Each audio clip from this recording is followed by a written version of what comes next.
Pagsisimula ng biyahe ay masaya at puno ng pag-asa. Pero delikado kung hindi tayo mag-iingat. Paano ba natin maiiwasan ang aksidente sa daan? Gamit ang mga simpleng tips, sigurado ang ligtas na paglalakbay. Bawat araw, maraming taong naglalakad at nagmamaneho. Pero ilang tao lang ba ang talagang nag-iingat? Sa simpleng pag-iingat at tamang kaalaman, malaki ang maitutulong natin para maging ligtas ang biyahe. Unawain ang kalsada at mga daan. Una sa lahat, mahalagang malaman ang tamang paggamit ng kalsada. Alam mo ba na maraming aksidente ang nangyayari dahil sa hindi pag-alam sa tamang daanan? Kapag ikaw ay bumibiyahe, siguraduhing sundin ang mga patakaran tulad ng speed limit, tamang pagliko, at paggamit ng signal kapag magpapalit ng lane o tatawid. Sumangguni sa mga apps upang magkaroon ng inisyal na kaalaman sa layo ng biyahe at uri ng kalsadang madadaanan. Magplano bago umalis. Isa sa pinakamahalagang tip ay ang maayos na pagpaplano ng biyahe. Gumising ng maaga upang hindi nagmamadali. Kapag nagmamadali, madalas tayo nagkakamali sa pag-drive. Siguraduhin kumpleto ang gamit tulad ng lisensya, plaka, at sertipiko ng sasakyan. Huwag ding kalimutan ang sapat na pahinga. Ang pagod sa pagtatrabaho o ang pagiging antok sa kalsada ay malaking sanhi ng aksidente. Maging maingat sa panahon ng ulan at bagyo. Ang panahon ay isang malaking aspeto sa kaligtasan sa daan. Kapag umuulan o bumabagyo, huwag bilisan ang takbo ng sasakyan upang maiwasan ang madulas na kalsada. Mag-ingat sa mga baha at iwasang magmaneho sa delikadong lugar, lalo na kapag mabilis ang agos ng tubig. Mahalaga rin ang ibang motorista ay maging mahinahon at hindi magmadali sa masasamang panahon. Sundin ang trapiko.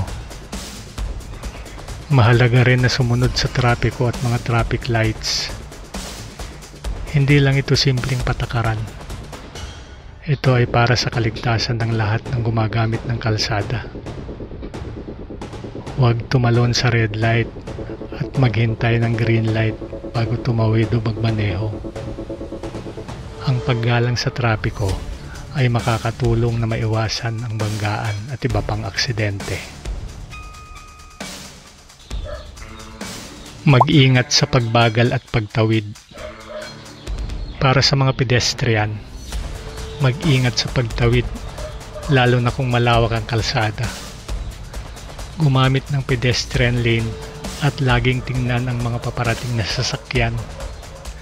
Sa pagmamaneho naman, magbigay daan sa mga naglalakad upang maiwasan ang aksidente. Tandaan na ang pag-iingat ng bawat isa ay mahalaga upang ang lahat ay makauwi ng ligtas. Panatiliing maayos ang sasakyan. Hindi lang ang driver ang may responsibilidad sa ligtas na pagbibiyahe, pati na rin ang kondisyon ng sasakyan. Regular na ipasuri ang preno, ilaw, gulong at iba pang bahagi ng sasakyan. Kapag may sira, agad itong ipaayos upang hindi magkaroon ng depekto habang nasa daan. Nakakatulong ang maayos na sasakyan upang bumiyahe ng ligtas at walang problema. Iwasan ang pagmamaneho kapag nalalasing o pagod. Hindi dapat magmaneho kapag lasing o sobra ng pagod. Ang pagmamaneho sa ganitong kondisyon ay talagang panganib sa buhay ng sarili at ng ibang tao.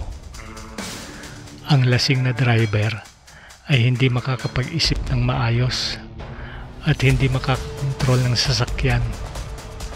Kung pagod na, tumigil muna at magpahinga bago ipagpatuloy ang biyahe.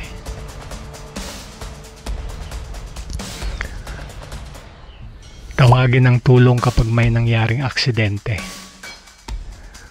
Kung sakaling may makita kang aksidente, agad tumawag ng tulong sa pulis o sa ambulansya. Huwag palampasin ang mga taong nangangailangan ng tulong. Ang tamang reaksyon sa panahon ng aksidente ay maaaring makapagligtas ng buhay.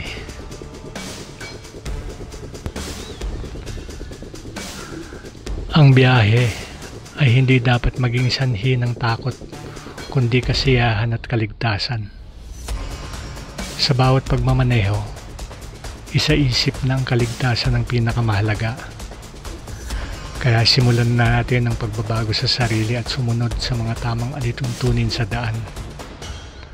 Huwag maging pabaya, mag-ingat at magpasensya sa kalsada. Ligtas na biyahe ay responsibilidad nating lahat. Kung nais mong mas maintindihan ang mga batas trapiko, mga tamang hakbang para sa kaligtasan sa lansangan, at iba pang mga aspeto ng mga aksidente sa kalsada, samahan kami sa bawat episode. Panoorin hanggang dulo para sa pinakamahalagang impormasyon, practical na tips, at mga pagsusuri ng tunay na mga pangyayari. Huwag kalimutang i-like, i-share at mag-subscribe sa aming channel upang lagi kang updated sa mga pinakabagong kaalaman tungkol sa trapiko at road safety.